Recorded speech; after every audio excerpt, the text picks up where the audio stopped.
Assalamualaikum warahmatullahi wabarakatuh. Perkenalkan nama saya Fathul Oktober. Saya peserta CPNS di Lasar Polri 2020. Hari ini saya akan membahas terkait dengan manajemen ASN.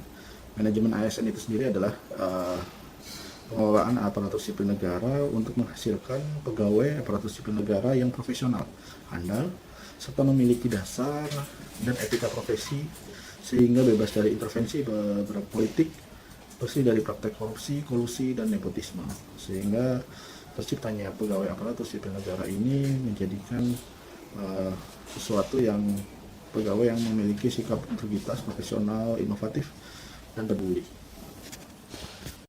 Berdasarkan fungsinya, ASN itu dibagi menjadi dua, yaitu adalah pegawai negeri sipil, yang kedua adalah pegawai pemerintah dan dengan perjanjian kerja.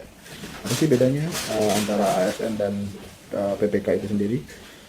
Undang-Undang Nomor 5 Tahun 2014 tentang aparatur sipil negara telah diatur tentang perbedaan PNS dan PPK.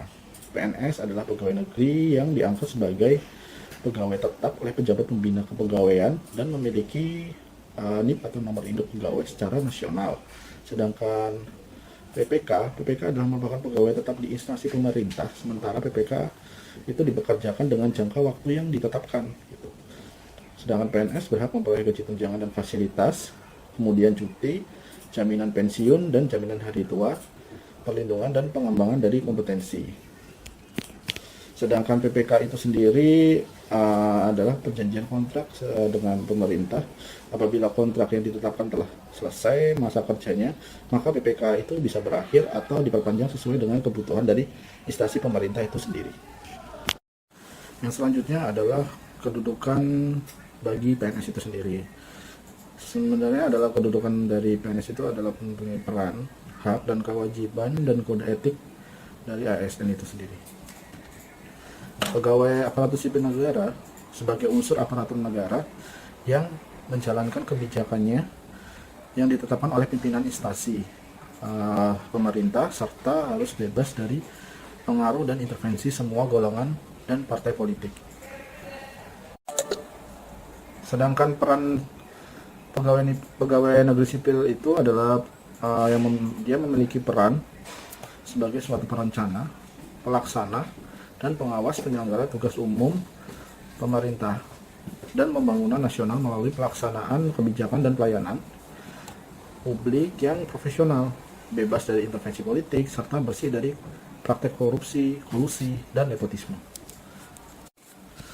Pegawai ASN memiliki fungsi sebagai ada 3 komponen. Yang pertama adalah pelaksana kebijakan sebagai publik, yang kedua adalah pelayanan publik, dan perekat dan pemersatu bangsa. Adapun tugas dari PNS ada 3. Yang pertama adalah melaksanakan kebijakan yang dibuat oleh pejabat pembina kepegawaian sesuai dengan ketentuan peraturan perundang-undangan. Sedangkan yang kedua adalah memberikan pelayanan publik yang profesional dan berkualitas. Dan yang ketiga, mempererat persatuan dan kesatuan negara Republik Indonesia. Selain tugas PNS yang 3 tadi, terdapat fungsi dari kode etik ASN. Pertama adalah sebagai pedoman panduan birokrasi publik atau aparatur sipil negara dalam menjalankan tugas dan kewenangan agar tindakannya dinilai baik. Dan yang kedua adalah sebagai standar penilaian sifat dari perilaku dan tindakan birokrasi publik aparatur sipil negara dan menjalankan tugas dan kewenangannya. Dan yang ketiga adalah etika dari birokrasi penting sebagai panduan norma bagi aparat birokrasi dalam menjalankan tugas pelayanan pada masyarakat dan menempatkan kepentingan publik di atas dari kepentingan pribadi, kelompok, dan organisasinya.